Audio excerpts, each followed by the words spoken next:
بسم اللہ الرحمن الرحیم۔ جی تو ناظرین، آج ہم اس ویڈیو میں آپ کو بتائیں گے کہ ہاروت و ماروت کون تھے، بابل کا کنواں کہاں ہے اور ہاروت و ماروت کا جادو کس طرح کا تھا۔ یہ وہ پراسرار سوالات ہیں جن کے جوابات تو بہت ہیں اور لکھنے والوں نے بھی بہت کچھ لکھا ہے، لیکن ان قصے کہانیوں میں حقیقت کو تلاش کرنا قطعی مشکل ہے۔ ہاروت و ماروت کے متعلق بنیادی طور پر دو طرح کی روایات ملی ہیں، ایک وہ جو قرآن و حدیث اور تابعین کے اقوال میں موجود ہے، اور دوسری وہ جو توریت اور انجیل اور دوسری اسرائیلی روایتوں میں آتی ہے، جبکہ ان اسرائیلی روایتوں کو بیشتر علماء کرام نے سختی سے رد کیا ہے۔ اس ویڈیو میں ہم ان دو طرح کی روایات کو مکمل پیش کریں گے۔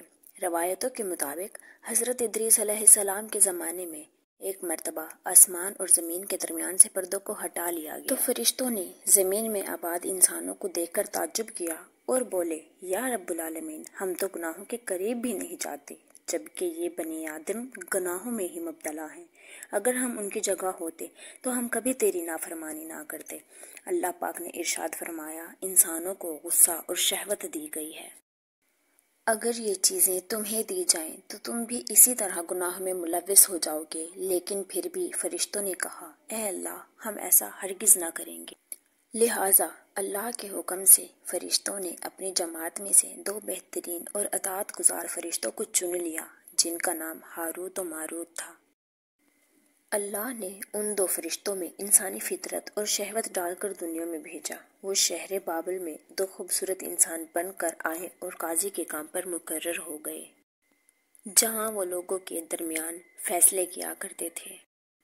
ایک دن ان کے پاس ایک عورت اپنا مقدمہ لے کر آئی اور کہا، اس کا شوہر اس کو بہت پریشان کرتا ہے۔ ہاروت و ماروت نے جب اس عورت کو دیکھا تو وہ اس کی خوبصورتی اور حسن سے مرعوب ہو گئے اور اس پر عاشق ہو گئے۔ انہوں نے اس عورت سے زنا کی خواہش کی تو اس عورت نے ان سے کہا کہ تمہاری یہ خواہش میں تب ہی پوری کروں گی جب تم بت کی پوجا کرو گے، شراب پیو گے اور میرے خاوند کو قتل کر دو گے۔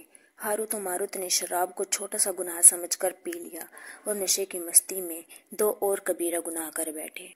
اس عورت نے ان سے آسمان پر چڑھنے کا عمل بھی سیکھ لیا، جس کے ذریعے وہ آسمان پر جاتے تھے۔ جب عورت اس عمل کے ذریعے آسمان پر گئی تو اللہ کے حکم سے اسے ستارے کی شکل میں مسخ کر دیا گیا۔ چونکہ اس عورت کا نام زہرہ تھا تو اس لیے وہ سیارہ زہرہ کہلایا، جس کو آج ہم وینس کہتے ہیں۔ اس گناہ کی وجہ سے ہاروت و ماروت خود وہ اسم اعظم بھول گئے جس کی وجہ سے وہ آسمان پر جاتے تھے، اور بطور سزا انہیں بابل کے کنویں میں الٹا لٹکا دیا گیا، جہاں وہ تا قیامت یوں ہی قید رہیں گے۔